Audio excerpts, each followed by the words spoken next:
This week on the OnStage Blog Theatre Podcast, we are showing that there is no age that is too old for great theater.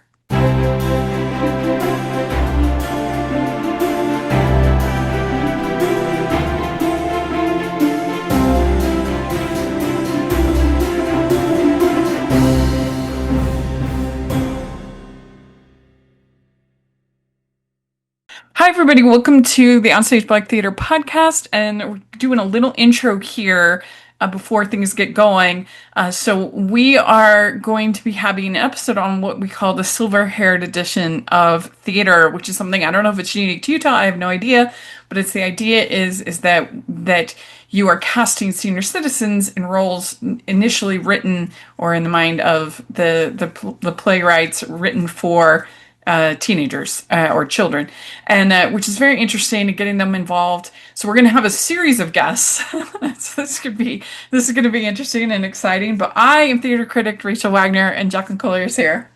Rachel, I am so proud of you for putting together such a unique and interesting group of people about a topic that I'm really fascinated by. Selfishly, because your girl wants to play Matilda someday. Yeah, right. So come on. Yes. Give me my silvered hair edition of Matilda.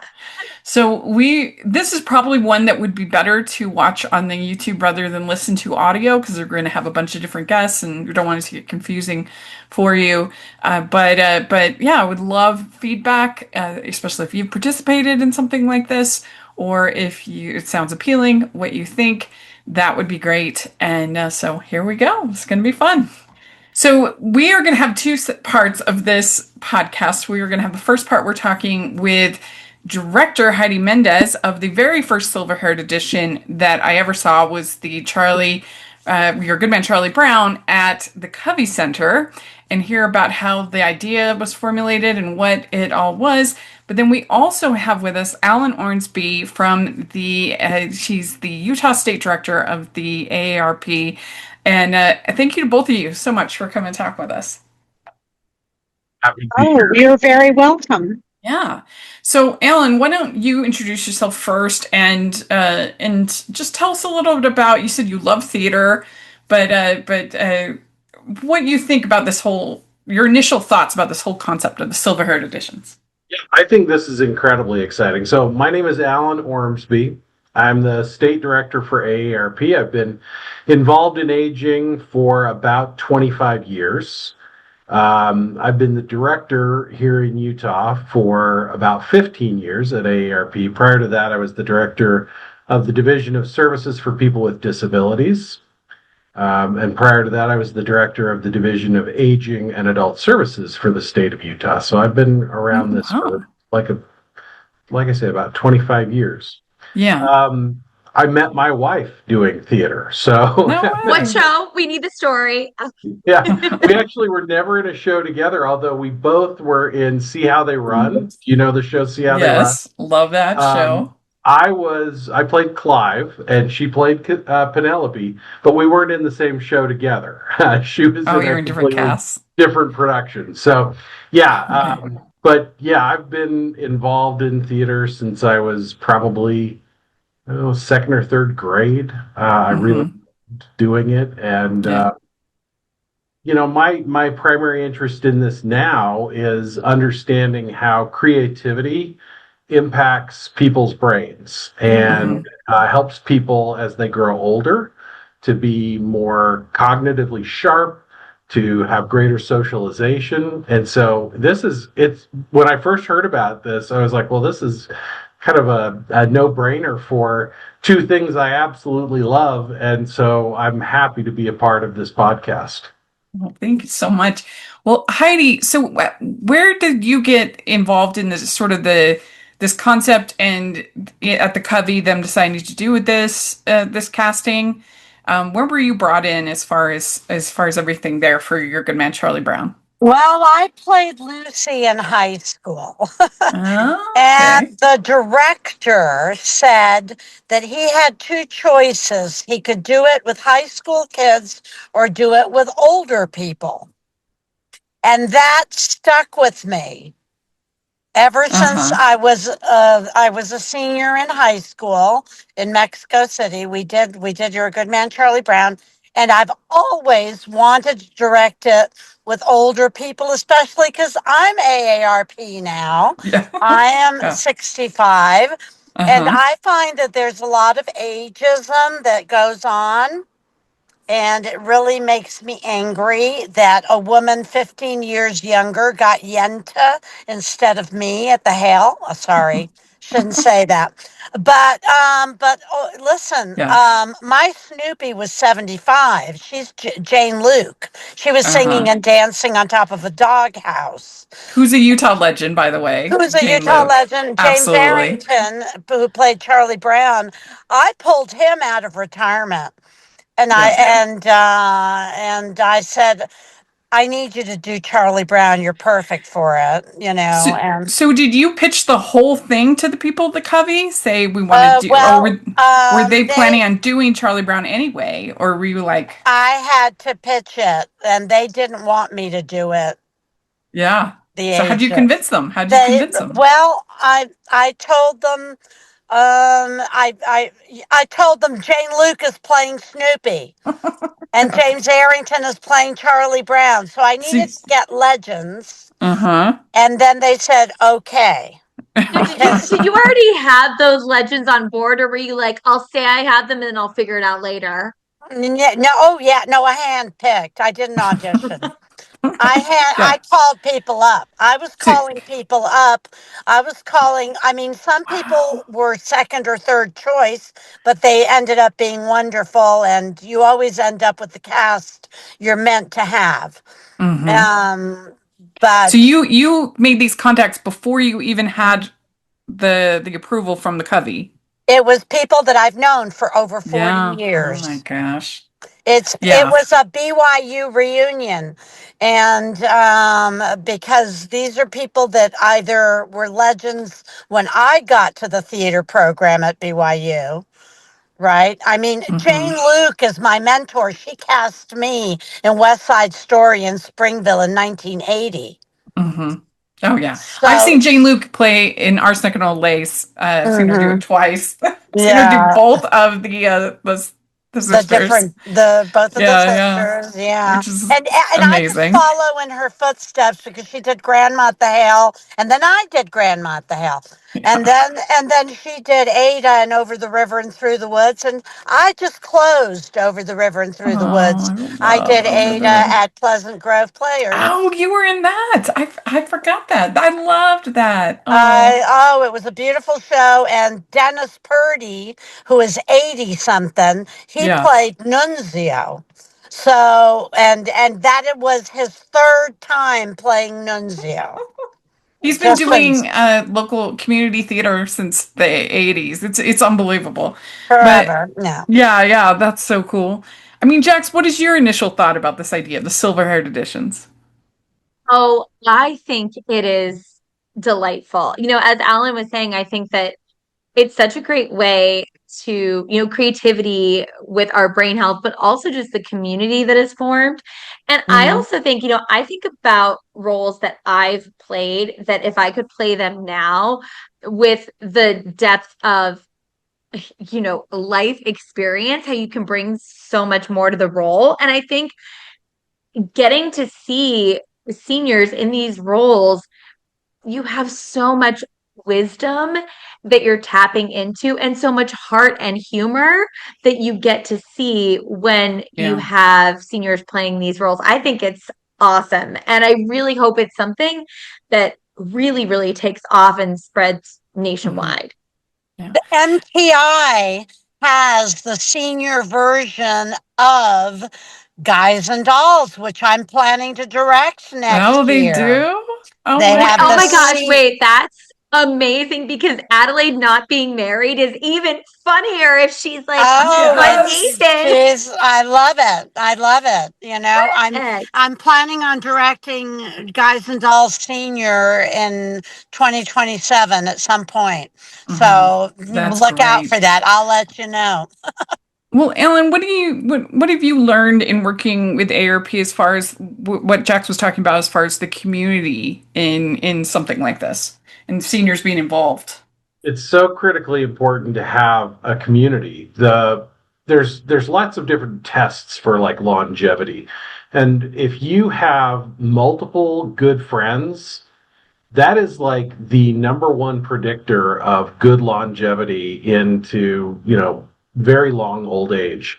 And so having friends, I can't think of a better way to create friendship groups than being in a cast. You walk away from being in a show and you've got lifelong friends. And Yeah.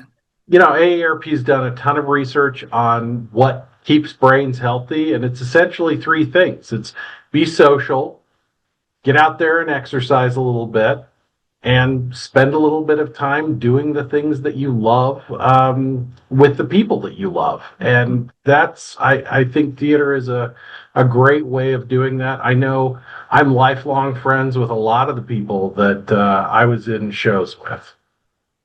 Mm-hmm. Yeah.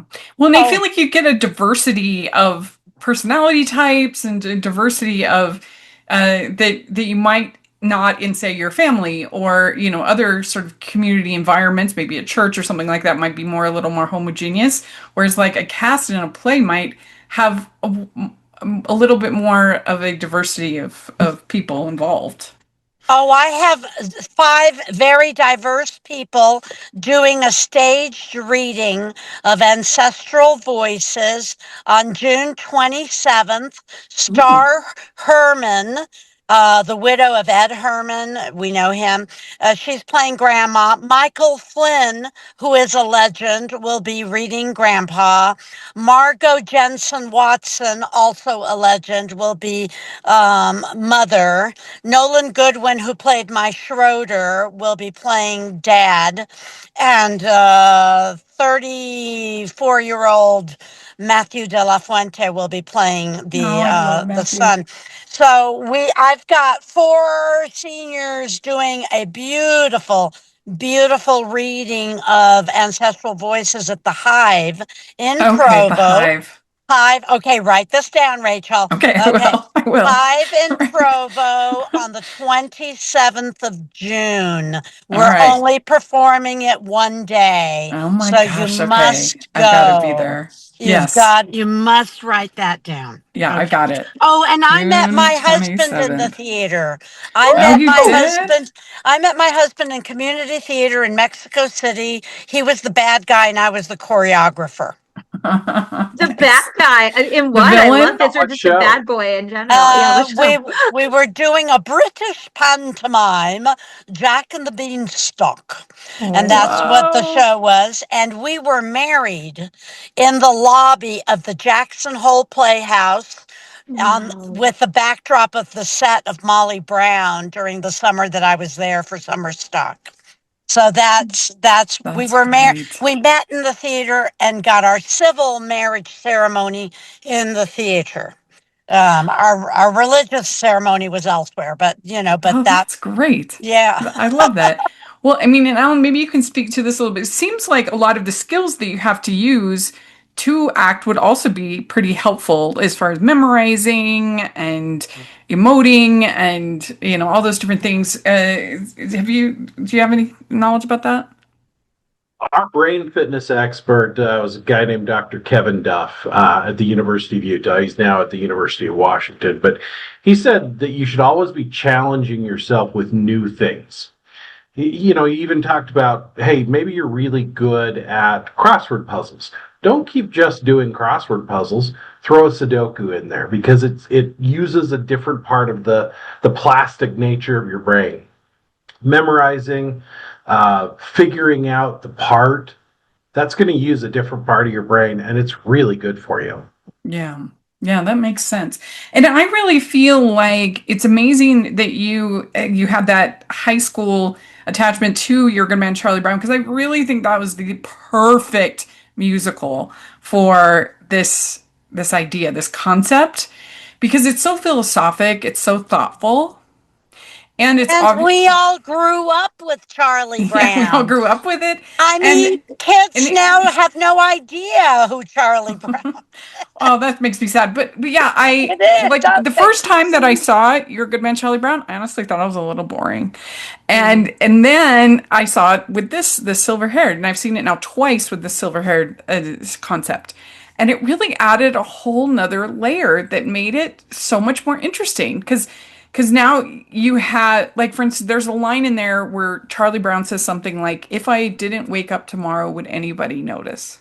And that said, from a senior citizen, has a different layer. Oh, it does, yeah. You know? And so we're going to talk with a group that are doing Descendants, which was fun, but it didn't have that same kind of meta quality quite that Your Good Man Charlie Brown had. And I just think it was the perfect choice for this exercise.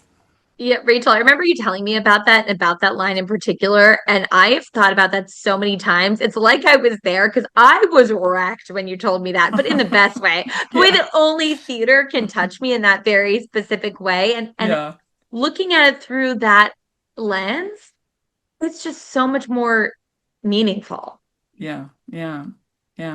I really think it'd be interesting to know what other shows it might be a good fit for, as opposed to something that's just like less impactful, you know, like it's just like, it's cool either way, you know, to cast people that wouldn't normally be cast, but something that specifically kind of, it adds that layer.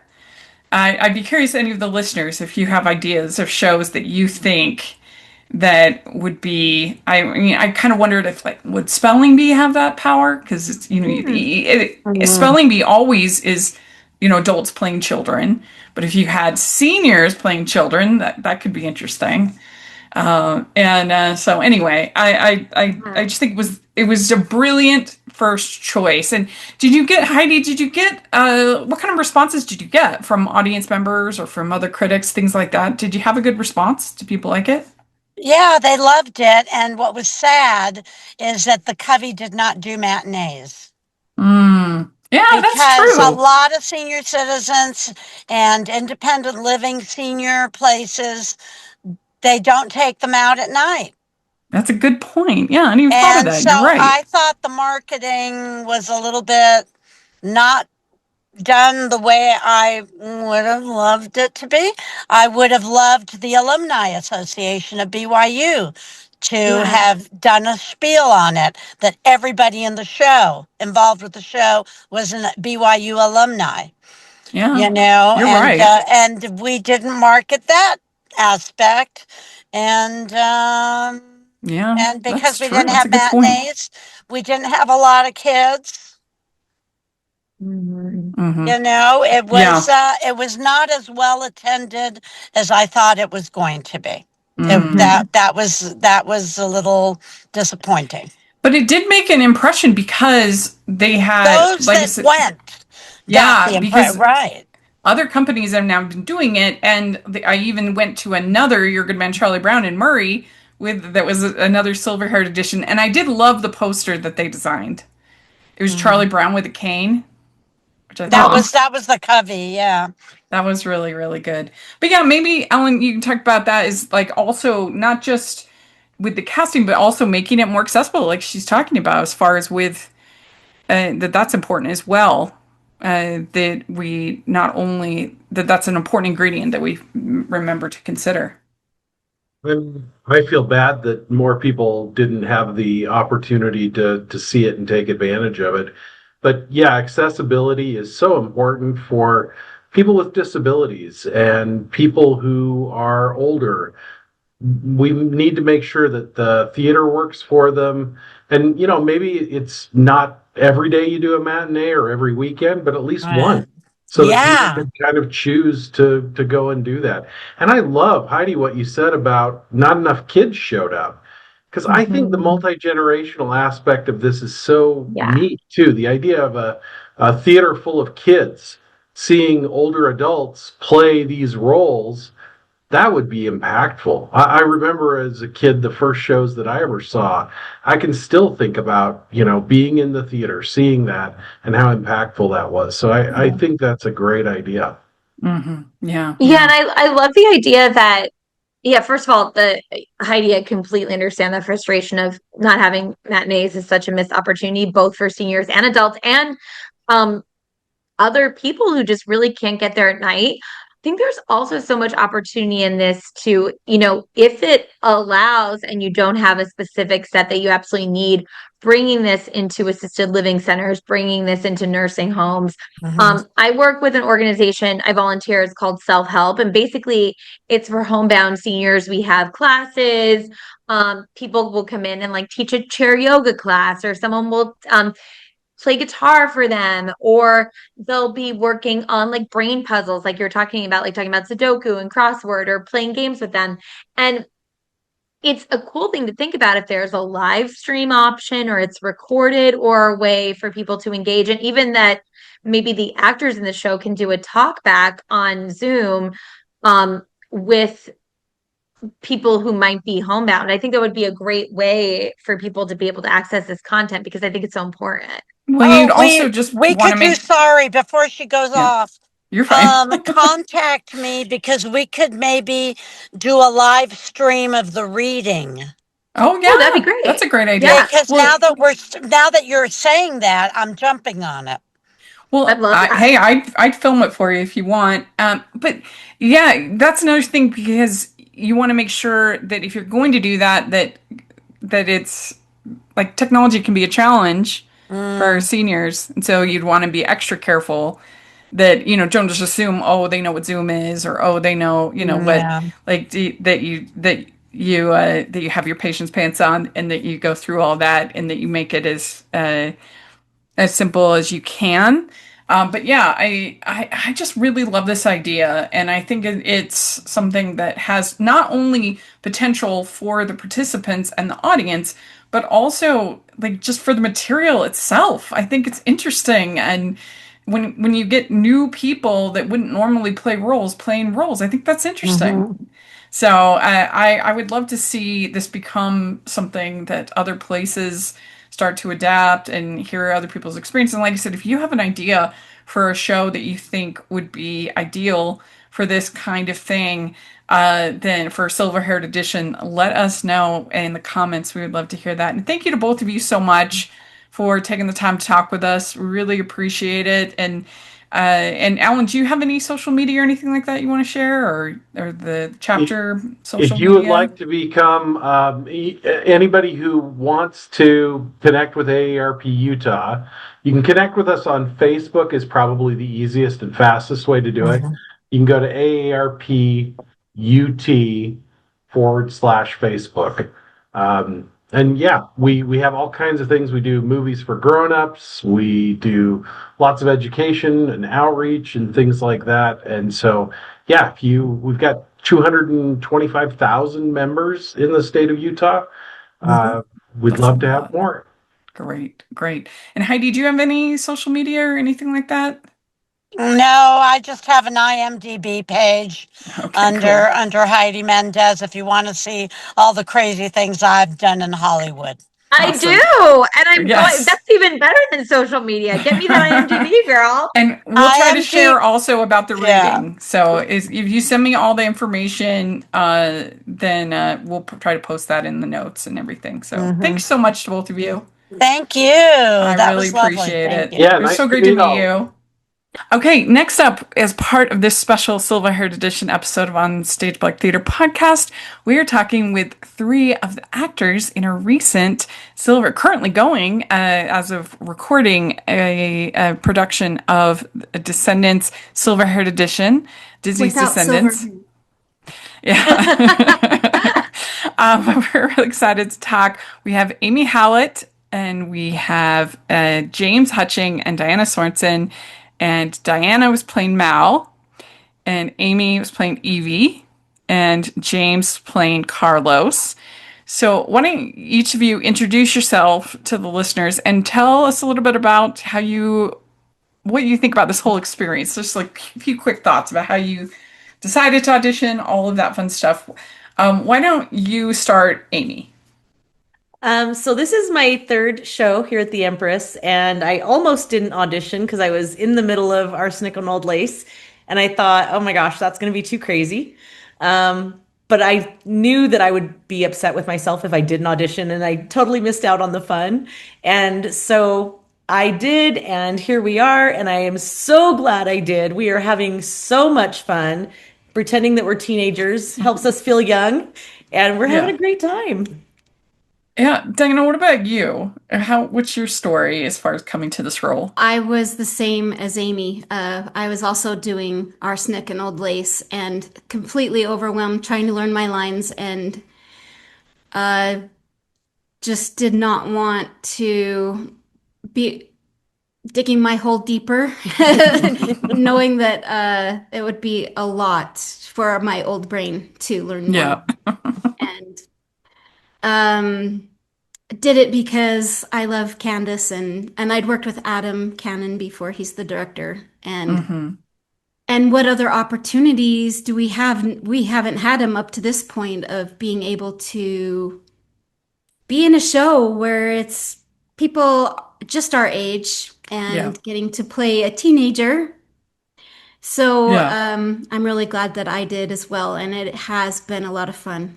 We're all like a big family. And has it been fun for your family to see like, oh, that's cute.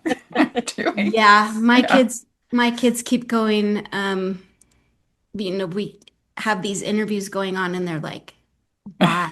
Grandma makes an interesting rebellious teen. Yeah, I know, right? Would you like your mom's Wait, James, were you also doing Arsenic and Old Lace? I would love if everyone was. You know what? I was, and I'm out of place. Brad, who plays Jay, he was doing Arsenic and Old Lace. No, I was not. So you kind of had two Silver-Haired Edition shows in a row, really. One is by design. Arsenic and Old Lace is always Silver-Haired Edition. James, what made you want to get involved? So, my wife, sorry, ladies. My wife is a theater teacher at Deseret Peak High School in Tooele, and she saw this come up on one of the websites that they were doing auditions for a 50-plus show. And so she sent it to me and was like, you have to audition. And I was like, I don't want to do the show without you. And then they dropped it to 45, and then she said, we absolutely are auditioning. Yeah. And I just wanted a bit part, thinking, that'd be great. I'd never seen Descendants. I had to watch the movie after I found out who I was in the show, just to find out what that character was. But I got cast as Carlos and immediately freaked out because I'm like, that's a lot. And I haven't been on stage for 26 years to act. I've been doing set construction and scene design. So here I am, and I'm loving it. These guys are great. The cast is great. Everybody's just really clicked together. So it's a wonderful opportunity to be able to be on the stage playing a child at 50-something years old. Well, I think we had talked about Your Good Man Charlie Brown with the other group, and I do think that one it is a little bit easier to do the Silver Edition because it's just a small cast and there's 6, I think, things. This is a pretty big cast, and so I wasn't surprised to hear that they did have to up the age a little bit, and it was a little humbling for me. I told Candace, I was like, this is the first, because I just turned 45. I was like, this is the first time I've ever been included in the senior citizen in my so life. You get why we don't like the silver hair. Yeah. Never. I'm like, okay, already starting that phase of my life, but I do think it's a little bit challenging because it just has a bigger cast, because it's designed for high schools and it's designed, for these large youth casts and things like that. But I want to know from each of you, did you enjoy, what was your favorite part of playing a teenager, and did it open any insight into both your age and yourself as a teenager doing it? What do you think, Amy? It definitely was interesting to come back to that. The character of Evie is a big flirt. And so I was like, I don't know if I remember how to flirt. So that was a lot of fun.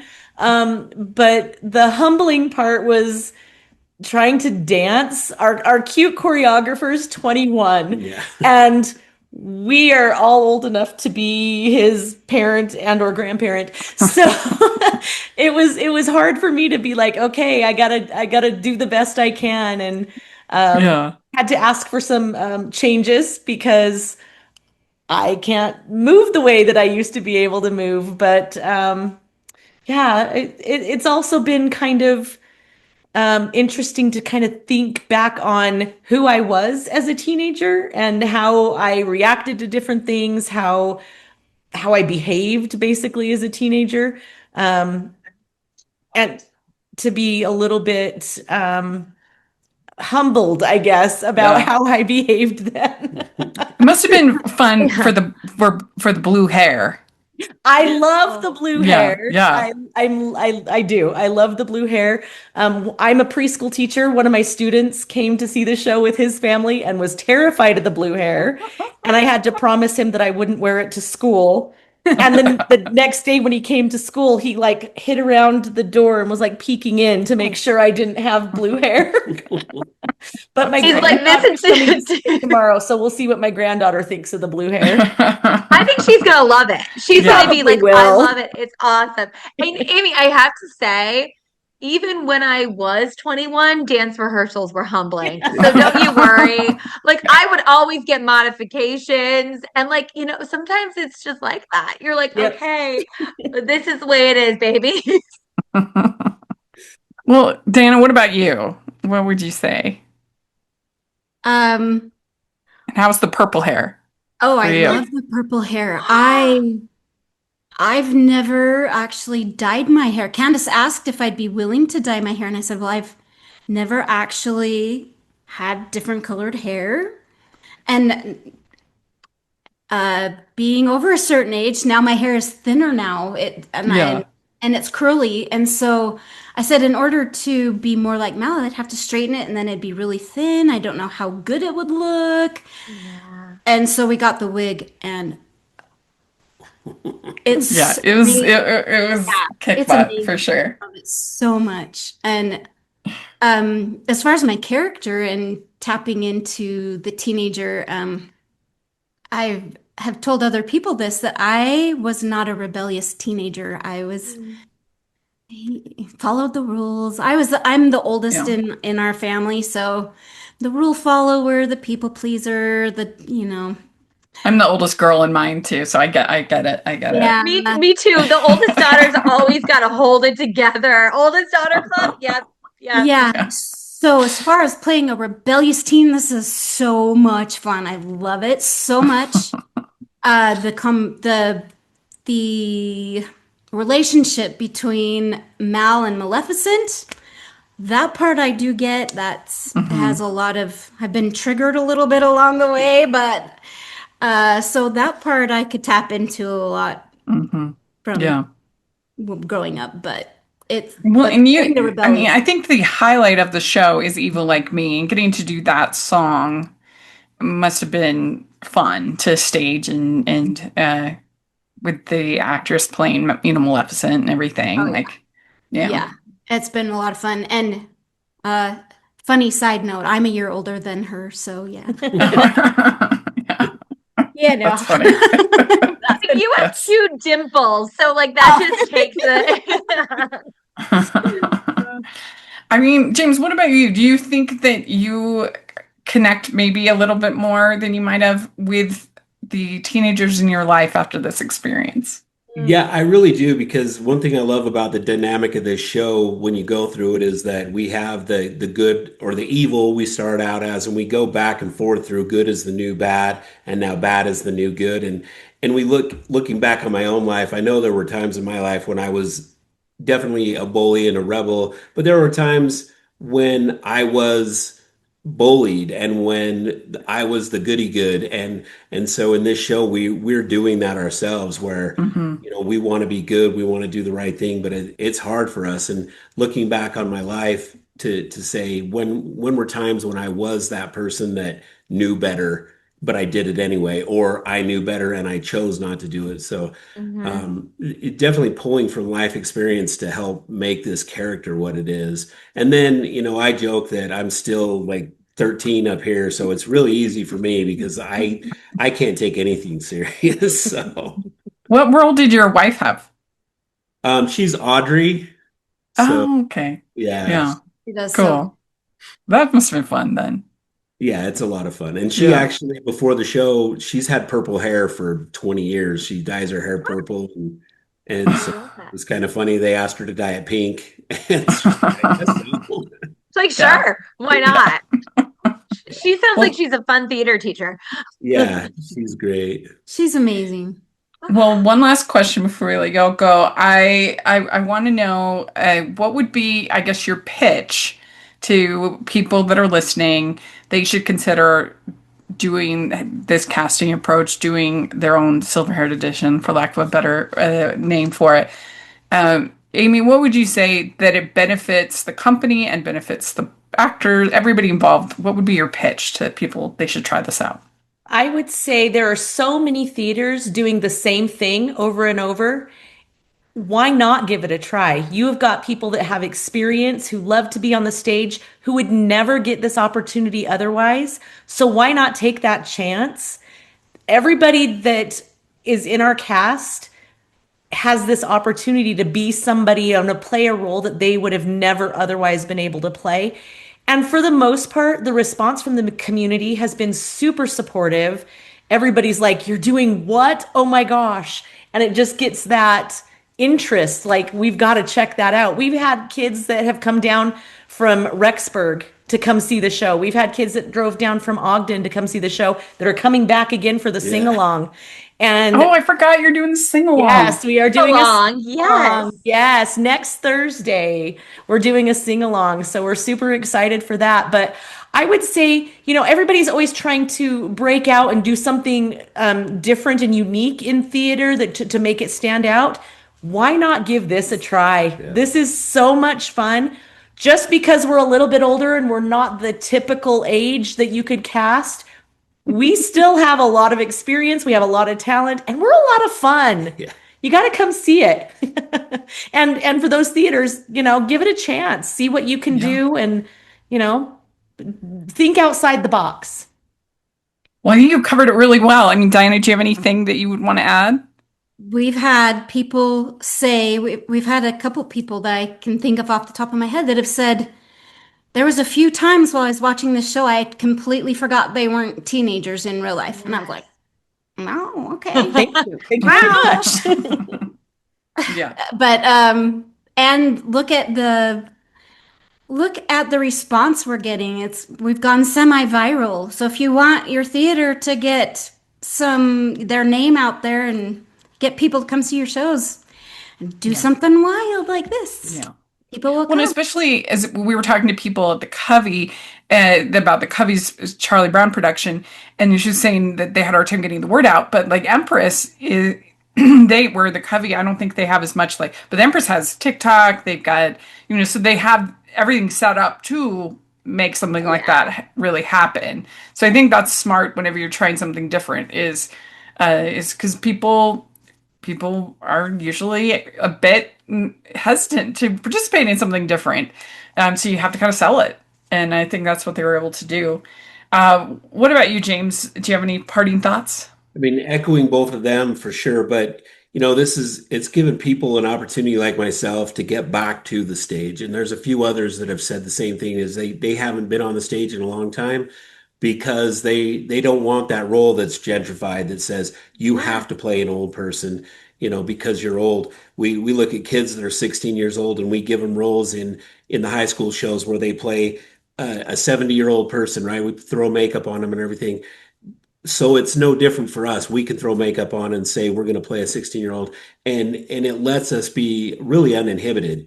Our soul is now able to express ourselves because we are playing children, and we don't have to be that inhibited and say we're playing refined adults. It makes it so much more fun on stage, and I'm so glad because being back to stage now, it's opening my mind up to more and more times that I'm going to audition instead of say I'll stay behind the scenes on this one. I love And I that. love that you That's said great. that, James, because the fact that yes, absolutely, we do that with teenagers. We throw that old age makeup on them, but the benefit that you guys have that even those teens don't is like you've already lived your teenage years and you had that experience and wisdom and insight. So I really hope that this is something that really takes off because I find it so incredible. And I mean, well, Rachel and I, we've been planning my trip to Utah for a while. I'd like to come and see my girl. So I hopefully you guys will be doing something that we can see when I get down there. Yeah. Well, thank you to all three of you. Do you have social media or anything like that? Any of you want to share or? I'd have to think about what mine is. Well, just let us know and we can put it in What the is What's that? we No, I can think put it in the notes. mine on Insta is Harp Girl is what mine is. Yeah. Okay. Kids set it up for me. Mine's just James_Hutchings on Instagram. I'm Mommy Banana with one M in the mommy, MOMY banana, and either on Great. Insta or And you can follow Empress Theatre as well on the socials. So great. It was so fun to have you. Thank you so much. Thanks thanks for having us. Well, we'd like to thank all of our guests. This was so much fun. Thank you to Heidi. Thank you to Ellen, Amy, James, and Diana. We really, really appreciate having your perspectives and your insight. It was just very fun. It was everything I was hoping that that this podcast episode would be. And so thank you very much. And Jax, where can people find you? Jacklyn Collier on Instagram. And hopefully in, 30 years, you'll see me starring in that production of Matilda. Fingers That's crossed. right. And you can find me at Rachel's Reviews, all over social media, iTunes, YouTube, and on Rotten Tomatoes, and at rachelsreviewstheater.com. So make sure to check that out and make sure you're following OnStage Blog all over the place. You can check out our playlist with all of our episodes. We have a lot of community theater content that we've done over the years. So definitely please take a look at that and please like the video. Please subscribe to the channel. If you are listening on iTunes, please leave your ratings and reviews. We really appreciate that. Make sure you're subscribed to the newsletter because they have like daily articles, really good stuff. And on Facebook, on Stage Blog, there's really good discussions every day on all different kinds of topics. So you want to make sure that you're in the community. And again, we really appreciate all of our guests. And we'll talk to y'all later. Bye.